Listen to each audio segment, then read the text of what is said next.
দেখেন, যে কোনো মানুষ বাংলাদেশের সেরা মানুষটাকে সরকারে বসিয়ে দিলে তার সমালোচনা হবে, তার সফলতা যেমন থাকবে, ব্যর্থতা তেমন থাকবে।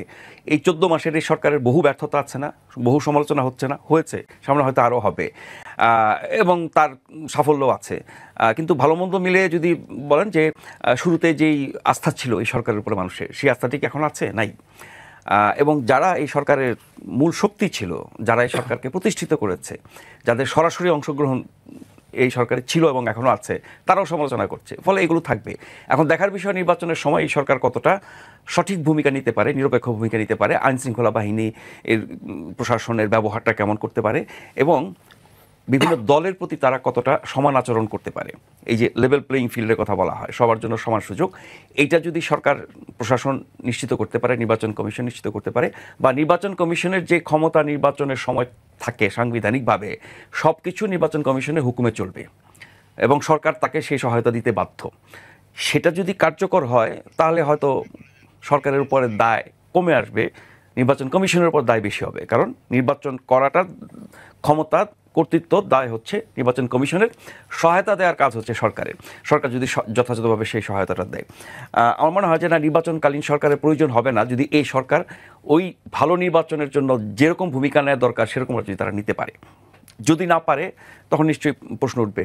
আবার এটাও ঠিক বাংলাদেশে যে নির্বাচন হওয়ার আগেও আমরা এরকম অভিযোগ শুনছি, যারা এই সরকার তৈরি করলো, মূল শক্তি ছিল, তারা এই সরকারের বহু কিছু নিয়ে এখন অনেক বেশি সমালোচনা মুখর এবং সোচ্চার। ফলে নির্বাচন চলার সময়, নির্বাচন শেষ হওয়ার পরে ফলাফলের উপরে নির্ভর করবে যে এই সরকারের ভূমিকা কারা কীভাবে মূল্যায়ন করছে। বা নির্বাচনের তফসিল ঘোষণার পর থেকে আপনি দেখবেন যে অনেক রকমের অভিযোগ আসবে নির্বাচন কমিশন এবং প্রশাসনের বিরুদ্ধে, বিভিন্ন বাহিনীর বিরুদ্ধে, সামগ্রিকভাবে অন্তর্বর্তী সরকারের বিরুদ্ধে। ফলে ওই বিষয়গুলোর যদি ভিত্তি থাকে, সততা থাকে, সেটাকে আমলে নিয়ে সরকার যদি সেরকম ব্যবস্থা নেয় তাহলে হয়তো বিতর্ক কমানো যাবে এবং সেক্ষেত্রে নির্বাচনকালীন আলাদা সরকার গঠনের দরকার হবে না। তবে অনেক রকমের ধারণা তো বাজারে আছে না, অনেক রকমের আশঙ্কার কথা অনেকে বলে। পরিবেশ পরিস্থিতি কি দাঁড়াবে তার উপর নির্ভর করবে এই সরকারি নির্বাচন করবে না অন্য একটি সরকার গঠন করে নির্বাচন করা হবে, সেরকম আশঙ্কার কথাও কিন্তু শোনা যায়। ধন্যবাদ আপনাকে। জনাব রাশেদ, আপনি তো বলেছিলেন যে এই সরকারের উপদেষ্টারা অনভিজ্ঞ এবং তারা বয়স্ক উপদেষ্টারা, তাদের রাজনীতির কোনো অভিজ্ঞতা নেই, এই বয়সে তাদের নাতিপুতিদের সাথে খেলার কথা ছিল, কিন্তু তাদেরকে প্রলোভন দেখিয়ে উপদেষ্টা বানানো হয়েছে। তাহলে প্রলোভন কারা দেখিয়েছেন এবং তাদের দুর্নীতিগুলো আসলে কীভাবে মূল্যায়ন করবেন? কাদের দুর্নীতি?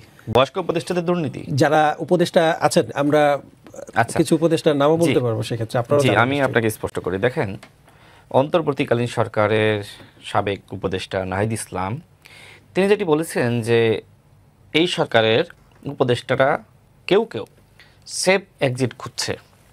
এখন এই বিষয় নিয়ে কথা বলতে গিয়ে আমি এই কথাগুলো বলেছি।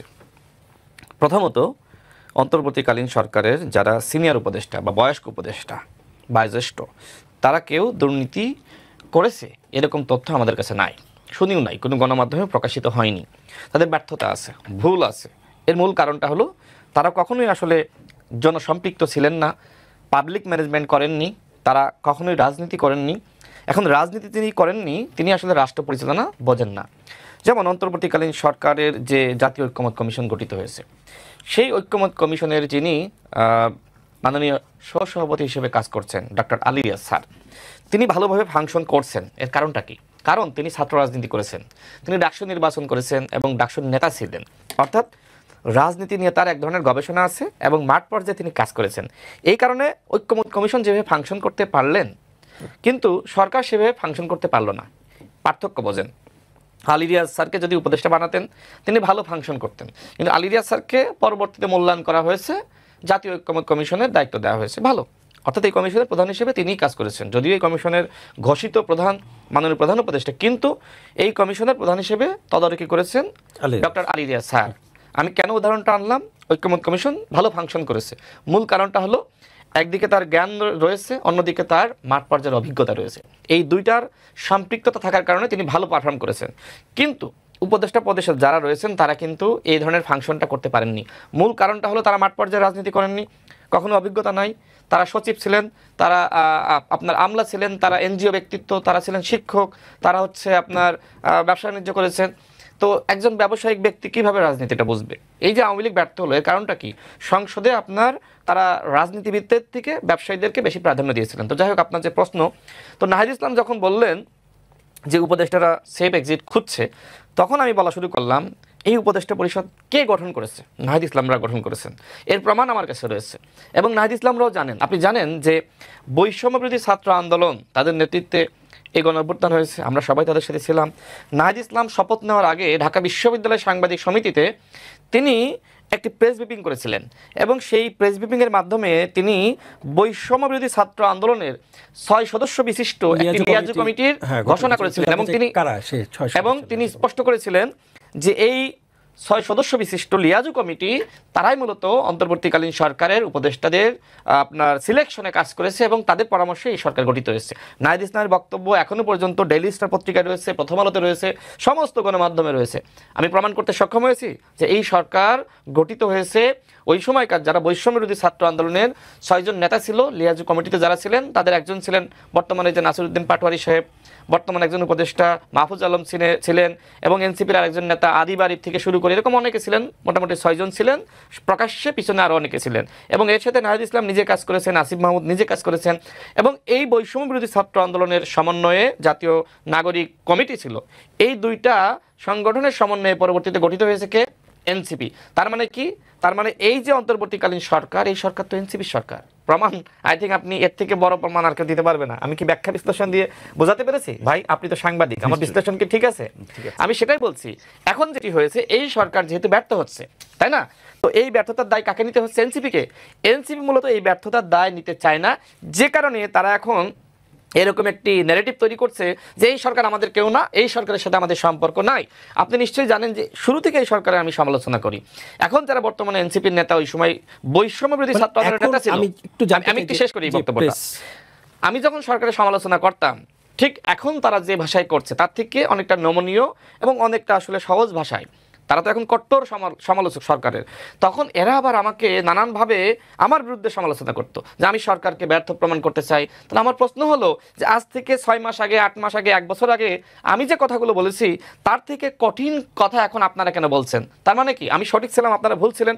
আপনাদের এখন মানে শুভবুদ্ধির উদয় হয়েছে, আপনারা কেন এখন সরকারের সমালোচনা করছেন? এনসিপি নেতৃবৃন্দ এবং এই আপনার সাবেক উপদেষ্টা নাহিদ ইসলামরা সরকারের সমালোচনা করার মূল উদ্দেশ্য হলো যে সরকারের ব্যর্থতার দায় তারা নিতে চান না এবং তারা এক ধরনের অস্বীকার করছে যে এই সরকার আমরা গঠন করেছি বা উপদেষ্টাদেরকে আমরা সিলেকশন করেছি। কিন্তু প্রমাণ রয়েছে আজকের এই ডিজিটাল যুগে আপনি 1 বছর আগে কি বলেছেন, 10 বছর আগে কি বলেছেন, সব কিন্তু রেকর্ড থেকে যায়। সুতরাং নাহিদ ইসলামরা এই সরকার গঠন করেছেন, কিন্তু সরকার যেহেতু ব্যর্থ হচ্ছে এবং আরেকটি সংকট সৃষ্টি হয়েছে। সংকটটা হলো এই সরকারের যারা সিনিয়র উপদেষ্টা তারা নির্বাচনমুখী।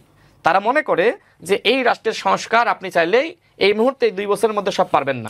তারা মনে করেন যে সংস্কার একটি ধারাবাহিক প্রক্রিয়া, যে কারণে প্রধান উপদেষ্টার সাথে আলোচনার ভিত্তিতে তারা আগামী ফেব্রুয়ারি মাসে নির্বাচনের ব্যাপারে তার সম্মত হয়েছে। কিন্তু এনসিপি মনে করছে যে আমাদের আরও সময় দরকার ছিল, যদি এই সরকার মোটামুটি 5 বছর থাকতো। যেটা সার্জিস বলেছেন যে অন্তর্বর্তীকালীন সরকারের মেয়াদ 5 বছর হওয়া দরকার ছিল বা প্রধান উপদেষ্টাকে মানুষ 5 বছর হিসেবে দেখতে চাই, এই কথা বলেছেন না? এই যে 5 বছর থাকলে এনসিপি যেভাবে সরকারের সুযোগ সুবিধা নিয়ে তারা বড় হচ্ছিল, তো 2 বছরে তো হতে পারলো না, মাঝপথে তো থেমে গেল। এই জন্য সরকারের সাথে সিনিয়র উপদেষ্টাদের সাথে তাদের একটি মতপার্থক্য সৃষ্টি হয়েছে। এই জন্য নাহিদ ইসলাম বলেছেন যে তাদের উপর আস্থা বিশ্বাস রেখে ভুল করেছি। কেন ভুল করেছে বুঝতে পারতেছেন? যে তারা এখন 5 বছর না থেকে তারা এখন 2 বছর থাকতেছে। এই জন্য নাহিদ ইসলামদের সাথে অন্তর্বর্তীকালীন সরকারের এক ধরনের মনস্তাত্ত্বিক দ্বন্দ্ব সৃষ্টি হয়েছে।